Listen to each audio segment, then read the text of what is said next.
देखिए, पाचन तंत्र के हम फर्स्ट पार्ट में आपको मुंह में पाचन और पेट यानी आमाशय तक पाचन बता दिए थे। जो मुंह में पाचन की क्रिया होती है उस जो पाचन होता है उसे हम बोलस कहते हैं, ये हम आपको समझा दिए थे। अब हम आपको उसके नीचे तक भी समझा दिए थे कि जब ये पाचन की क्रिया पेट तक पहुंच जाती है तो इसे हम क्या कहते हैं, काइम कहते हैं। यहाँ तक तो समझा दिए थे। हम मुंह में से खाना इसे निकाल के देखते हैं, वो क्या हो जाता है, बोलस हो जाता है, और जो उल्टी करते हैं वो क्या होता है, काइम होता है। अब उसके आगे आपको इस पार्ट में समझाना था, हम पार्ट फर्स्ट में समझा दिए थे। अगर वो नहीं देखे हैं तो आप पार्ट फर्स्ट जरूर देखिए। चलिए अब हम समझते हैं छोटी आंत में पाचन कैसे होता है। देखिए, छोटी आंत में जैसे पेट के बाद खाना कहाँ जाता है, छोटी आंत में, तो छोटी आंत में पाचन कंप्लीट हो जाता है। अब समझते हैं हम लोग, छोटी आंत में जैसे खाना जाता है तो इसमें दो अलग अलग एंजाइम मिलते हैं। एक मिलता है यहाँ से अग्नाशय, अग्नाशय मतलब होता है पेंक्रियाज, और एक मिलता है इधर पित्ताशय से। हम इस फिगर को यहाँ बना देते हैं ताकि क्लियर समझ में आए। पेट में से काइम जैसे पहुंचेगा छोटी आंत में, इधर से अग्नाशय निकालेगा। अब ध्यान से देखिए, अग्नाशय की एक खासियत होती है, यही भोजन को पूरी तरह पचाता है। अब आपको ये पूरी तरह अग्नाशय पचाता है, देखिए पूरी तरह पचाने के लिए एंजाइम जो छोड़ता है वो अग्नाशय छोड़ता है। ध्यान दीजिए, मुंह में केवल पाचन स्टार्च, स्टार्च एक प्रकार का कार्बोहाइड्रेट था, उसका पाचन हुआ और किसी चीज का नहीं। पेट में केवल और केवल प्रोटीन का पाचन हुआ और किसी चीज का नहीं। जबकि हम लोग खाना तो हर चीज खाते हैं, तो पूरी तरह पचाने के लिए अग्नाशय यानी पेंक्रियाज एंजाइम छोड़ता है। यह एक ग्रंथि होती है, ग्रंथि चैप्टर में समझाएंगे कि ग्रंथि क्या होती है। यह पूर्ण पाचक एंजाइम छोड़ता है। पूर्ण पाचक मतलब इसमें जो एंजाइम होता है वो कार्बोहाइड्रेट को भी पचा सकता है, वो फैट को भी पचा सकता है, साथ साथ वह प्रोटीन को भी पचा सकता है। तो इससे तीन प्रकार के एंजाइम निकलते हैं, जिसको शॉर्टकट में याद रखिएगा, लेट, LAT, लेट। अब समझते हैं हम लोग, ध्यान से देखिए, यहाँ पे L से होगा लाइपेज, शॉर्टकट याद रखिएगा, लाइपेज मतलब लासा, लासा याद रखिएगा, लासा चिपचिपा होता है, तो ल से लाइपेज, लासा होता है चिपचिपा, तो ये चिपचिपा पदार्थ को पचाएगा। चिपचिपा में कौन होगा, फैट, फैट मतलब वसा, वसा मतलब चर्बी को पचाता है, उसी को कहते हैं लिपिड। जितना भी आप ऑयली चीज खाते हैं ना सब लिपिड होता है, तो उसको कौन पचाएगा, हमारा लाइपेज पचाएगा। याद रखिएगा, लाइपेज उसको पचाने का काम करता है। लाइपेज समझ में आ गया। अब समझते हैं ए से एमाइलेज, ए से होता है एमाइलेज। देखिए, एमाइलेज जो होता है ना, स्टार्च यानी मंड का पाचन करता है। अब आप कहिएगा कि सर स्टार्च का पाचन तो मुंह में हो गया था। देखिए, हम लोग बहुत जल्दी से खाना घोंट लेते हैं, वैसा स्टार्च यानी वैसा चोकर यानी मंड जो मुंह में नहीं पच पाया था लार में, अब वो आके कहाँ पचेगा, एमाइलेज द्वारा पच जाएगा। देखिए, जानवर जो होते हैं, जानवरों में ये एमाइलेज कम होता है, इसलिए जानवर क्या करते हैं, मुंह में ही खाने को पचाते हैं। आप देखिएगा, जानवर गाय भैंस खा लेंगे खाना, फिर खाना को निकाल के मुंह में ऐसे जुगाली करते रहते हैं, कौरी करते हैं सर, ताकि उसमें एमाइलेज मिल जाए, स्टार्च को वो पाचन कर सके। तो ये हो गया हमारा एमाइलेज, ये किसको पचाता है, स्टार्च को। अब ये स्टार्च किसका रूप है, तो कार्बोहाइड्रेट का। हम आपको पढ़ाएंगे कार्बोहाइड्रेट के कई फॉर्म होते हैं, उसी में का एक रूप है आपका स्टार्च। अब आगे समझते हैं लोग ट्रिप्सिन। ट्रिप्सिन क्या करता है, ये भी प्रोटीन का पाचन करता है। प्रोटीन का पाचन करेगा। अब याद कीजिए, प्रोटीन तो पेट में पहुंचा था, पेट में था पेप्सिन, पेप्सिन प्रोटीन को क्या बना दिया था, पेप्टोन। तो ये जो प्रोटीन है वो प्रोटीन तो रहा नहीं, वो क्या बन चुका है, पेप्टोन बन चुका है। हम पार्ट 1 में पढ़ा दिए हैं। अब ये जो ट्रिप्सिन होता है ये पेप्टोन को पेप्टाइड में बदल देता है। याद रखिएगा, ये कई बार क्वेश्चन पूछता है। तो अब आप देखिए, प्रोटीन को पचा दिया, स्टार्च कार्बोहाइड्रेट का रूप है उसको पचा दिया, फैट यानी वसा को पचा दिया, लिपिड किसको कहते हैं, ऑयली पदार्थ को, उसको पचा दिया। तो भोजन के यही 3 अंग होते हैं मुख्य रूप से। ये तीनों अंगों को पचाने वाले एंजाइम को अकेले छोड़ता है अग्नाशय यानी पेंक्रियाज, इसी कारण इसे पूर्ण पाचक एंजाइम कहा जाता है। ये समझ में आ गया। ये जो एंजाइम छोड़ता है ये छोटी आंत में छोड़ देता है, इसलिए ये छोड़ता भले पेंक्रियाज है लेकिन पहुंचता कहाँ है, छोटी आंत में पहुंचता है, छोटी आंत के पहले भाग में। समझ में आ गया। अब ध्यान से समझिए, छोटी आंत जो है वो कहता है कि भैया हम पाचन तभी करेंगे जब खाना क्षारीय हो, हम अम्लीय खाना को नहीं पचा सकते हैं। यही हो गया बवाल, क्योंकि पेट में आपको पता था हाइड्रोक्लोरिक एसिड था, वो हो गया था अम्लीय। अब जो ये काइम आ रहा है ये तो अम्लीय है। अब बेचारा अग्नाशय पूर्ण पाचक यानी लेट नामक एंजाइम इसमें छोड़ चुका है। अब इसका अलग नखरा कि भैया हमको अम्लीय चीज पसंद नहीं है, अब क्या करेंगे, तो इसके उपाय के लिए है लीवर। ये जो लीवर होता है, ये लीवर जो होता है पित्त यानी गाल का निर्माण करता है। पित्त एक चिपचिपा पदार्थ होता है, तरल पदार्थ, जिसका स्वाद इतना कड़वा होता है जिसको आप सोच नहीं सकते। उसका पीएच लगभग 8 होता है, वह क्षारीय होता है। मुर्गा का जब मीट बनता है ना तो उसमें एक पीत होता है कैप्सूल बराबर, अगर वो कट गया ना तो पूरे मीट का टेस्ट खराब कर देता है। तो ये लीवर जो होता है ना पित्त को बनाता है और स्टोर कर देता है पित्त की थैली में, जिसे हम पित्ताशय कहते हैं। पित्त की थैली या पित्ताशय कहते हैं। स्टोर कर दिया वो लीवर, इसको बनाकर स्टोर कर देता है पित्ताशय में, जिसे हम लोग गाल ब्लेडर या पित्ताशय या पित्त की थैली कहते हैं। कभी कभी इसमें पथरी हो जाता है तो इसको काट के निकाल दिया जाता है।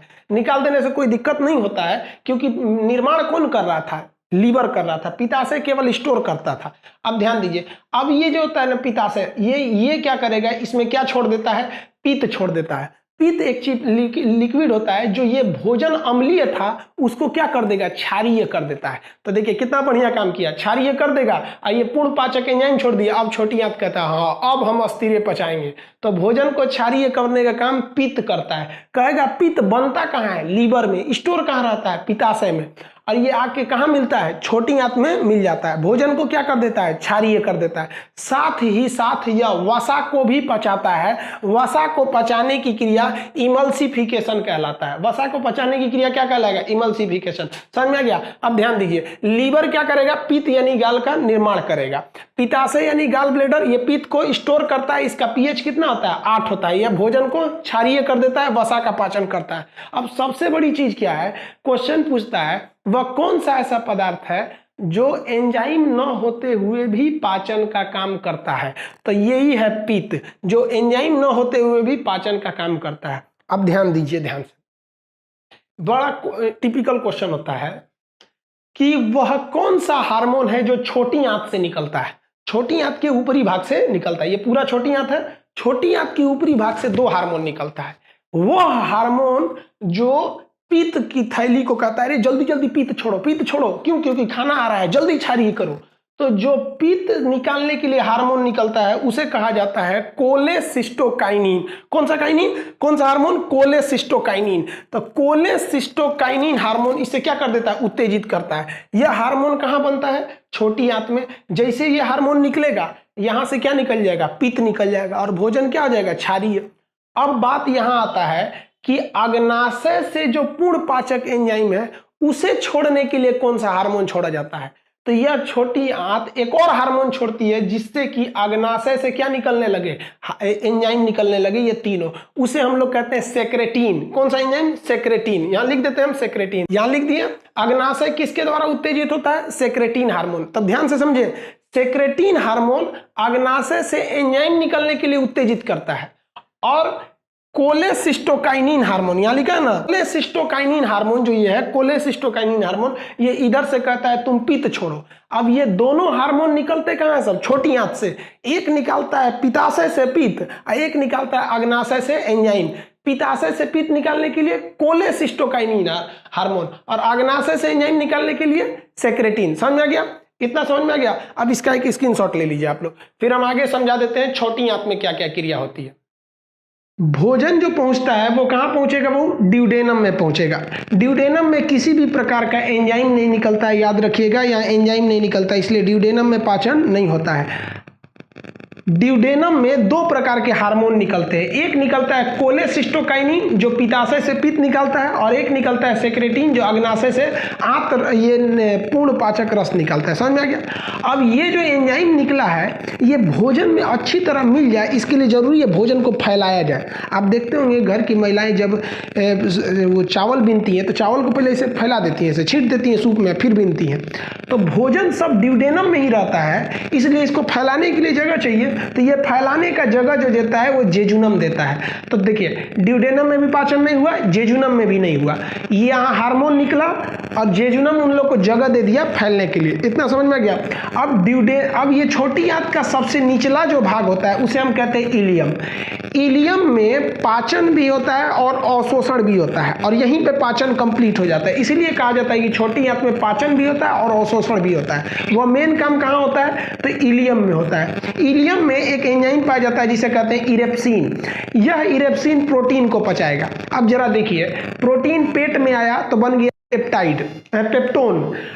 जैसे इसमें से अग्नाशय से उसमें निकला ट्रिप्सिन, वो उस प्रोटीन जो टूटा हुआ था पेप्टोन में उसे बना दिया पेप्टाइड। अतः यहाँ जो प्रोटीन है वो किस रूप में है? पेप्टाइड के रूप में है।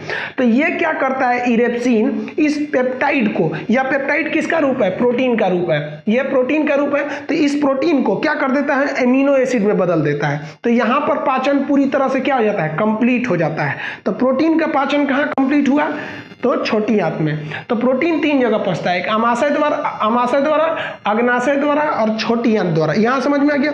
इसमें अलग अलग प्रकार के भी एंजाइम निकलते हैं इसमें से। बड़ा सिंपल है, उसको याद रखना। देखिए, माल्टेज नामक एंजाइम माल्टोज को पचाएगा, सुक्रेज नामक एंजाइम सुक्रोज को पचाएगा, ग्लैक्टेज नामक एंजाइम ग्लैक्टोज को पचाएगा। यानी मिलता जुलता है। तो उससे आपको एग्जाम में क्वेश्चन नहीं बनेगा, इतना इजी थोड़ी पूछेगा माल्टेज किसको पचाता है तो माल्टोज को, सुक्रेज किसको पचाता है? सुक्रोज को। तो ये सब 5 प्रकार के एंजाइम कहां से निकलते हैं? छोटी आंत से निकलते हैं, जिसमें सबसे मेन कौन सा होता है? इरेप्सिन। छोटी आंत से निकलने वाले एंजाइम को हम लोग सक्कस इंट्रीगस कहते हैं। क्या कहते हैं? सक्कस इंट्रीगस। सक्कस इंट्रीगस में 4-5 टाइप के एंजाइम मिलेंगे। माल्टेज माल्टोज को, ग्लैक्टेज ग्लैक्टोज को, सुक्रेज सुक्रोज को। लेकिन याद रखिएगा, इरेप्सिन किसको पचाता है? तो प्रोटीन। प्रोटीन का यहाँ कौन सा रूप मिलेगा? तो पेप्टाइड मिलेगा। आइए, पेप्टाइड को किस में बदल देगा? एमिनो एसिड में, अब पच जाएगा। अब इस छोटी आंत जो होता है इलियम, इस इलियम में एक उंगली नुमा संरचना पाई जाती है जिसे हम लोग विलाई कहते हैं। विली कहिए या विलाई कहिए। वो क्या करता है? अवशोषण का काम करता है। तो मेनली भोजन का जो अवशोषण, एब्जॉर्प्शन होता है, वो इलियम में होता है, और इलियम में कौन करता है? उसे विलाई करता है। यहां भोजन का अवशोषण हो गया। कहेगा कि पाचन कंप्लीट कहां हो जाता है? तो छोटी आंत में। यहां पाचन प्लस अवशोषण दोनों होता है। छोटी आंत के कितने भाग? 3 भाग। क्या ड्यूडेनम में पाचन होगा? नहीं, क्योंकि इसमें एंजाइम नहीं निकलते हैं, 2 हार्मोन निकलते हैं। जेजुनम क्या करता है? उन खाना को इसे जगह देता है ताकि फैल जाए, अच्छे से पाचन हो सके। समझ में गया? अभी भी जल का अवशोषण नहीं हुआ है। पाचन हो चुका है, भोजन का पाचन हो गया, एब्जॉर्प्शन हो गया, केवल जल बच गया। अब वो जल कहां जाएगा? बड़ी आंत में जाएगा अवशोषित होने के लिए। आप छोटी आंत समझ में आ गया? यही पाचन का मेन काम करता है छोटी आंत। इसलिए इस छोटी आंत को देहात के लोग कहते हैं कि भैया यही ना पचाया है, तो देहात के लोग इसको पचौनी कहते हैं। तो पचौनी नहीं है, वो इंटेस्टाइन है, छोटी आंत है। समझ में आ गया आप लोग को? ये छोटी आंत का आप स्क्रीनशॉट लीजिए, फिर आपको बड़ी आंत बताते हैं जहां पर क्या चीज होता है? पाचन की क्रिया, जल का अवशोषण हो जाता है। देखिए, आपको हम छोटी आंत तक बता दिए। छोटी आंत में भोजन पूरी तरह से पच गया, अब भोजन में बच गया केवल जल। तो अब यहाँ से भोजन जो जाएगा वो बड़ी आंत में जाएगा। बड़ी आंत का ये गोल वाला भाग सीकम कहलाता है। इससे एक नीचे एक अवशेषी अंग लटका होता है जिसे हम कहते हैं अपेंडिस। अपेंडिस शरीर में होता है किंतु काम नहीं करता है, ऐसे अंगों को हम अवशेषी अंग कहते हैं। ये घास भूस पचाने के काम में आता है। ये जानवरों में बहुत बड़ा पाया जाता है। पहले हम लोग भी जानवर की तरह घास भूस खाते थे, इसलिए हम लोग में ये था, किंतु अब ये अवशेषी अंग हो गया है। अब देखिए, बड़ी आंत को हम लोग टेक्निकल भाषा में हम कोलोन कहते हैं। बड़ी आंत का मेन काम क्या होता है? जल का अवशोषण करना। डायरिया में बड़ी आंत खराब हो जाता है, जल अवशोषित नहीं करता, इसलिए लैट्रिन पानी की तरह होने लगता है। तो ये जल को अवशोषित करता है, एब्जॉर्ब करता है। समझ में आ गया? इसको टेक्निकल नाम क्या होता है? कोलोन। टेक्निकल नाम में इसे क्या कहते हैं? कोलोन। देखिए, जल का अवशोषण करता है, निचला भाग सीकम कहलाता है, अपेंडिस एक अवशेषी अंग है।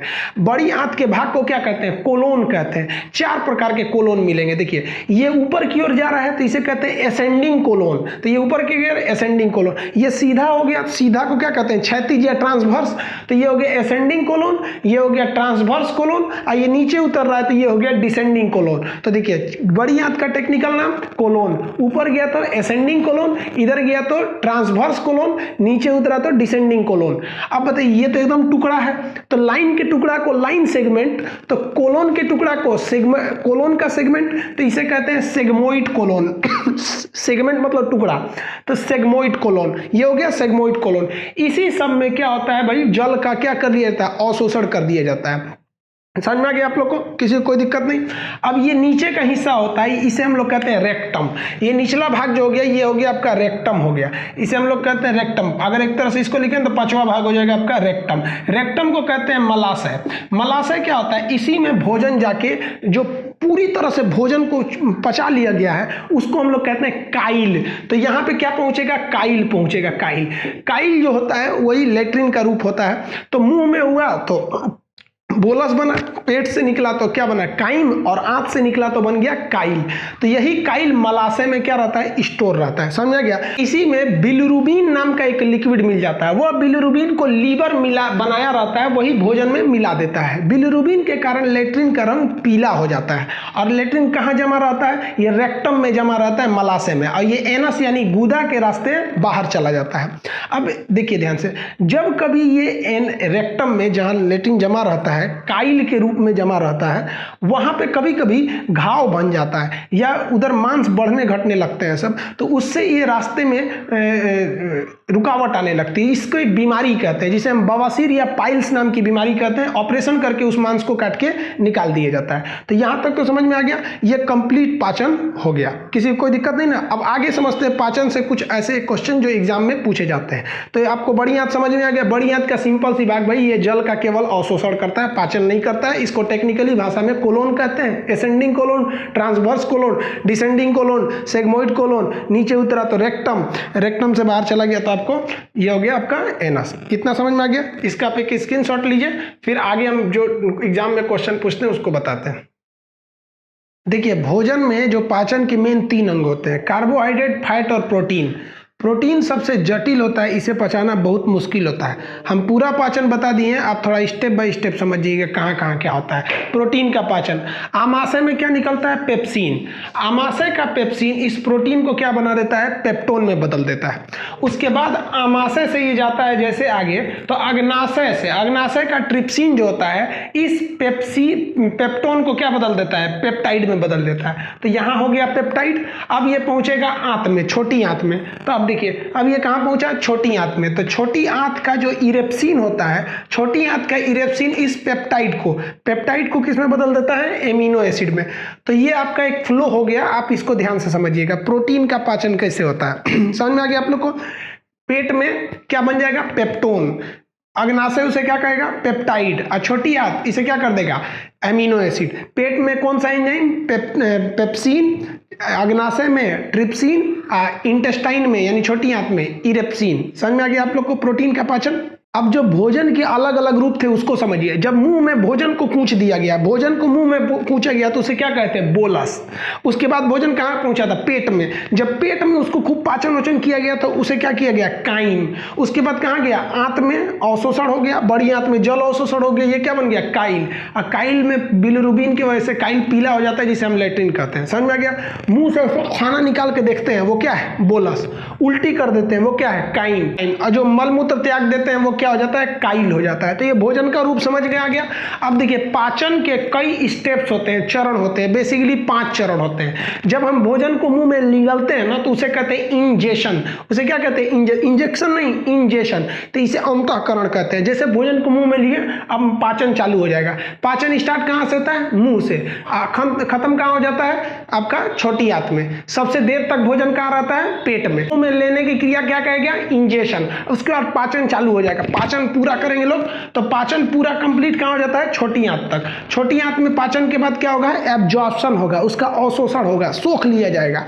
और जैसे एब्जॉर्प्शन हो जाएगा, एब्जॉर्प्शन के बाद उस बचे हुए भोजन से हम ऊर्जा बनाएंगे। तो ऊर्जा बनाने को क्या कहते हैं, एसिमिलेशन या स्वांगीकरण। ऊर्जा बन जाएगा, हम लोग को लगने लगेगा वाह बहुत खा लिया आपको। अब वही जब अब पूरा पचा हुआ भोजन रेक्टम मलाशय में स्टोर रहता है, उसे बाहर निकाल देना क्या कहलाता है, डिफेक्शन। मलमूत्र त्याग दीजिए। तो पाचन के कितने स्टेप हो गए, 5।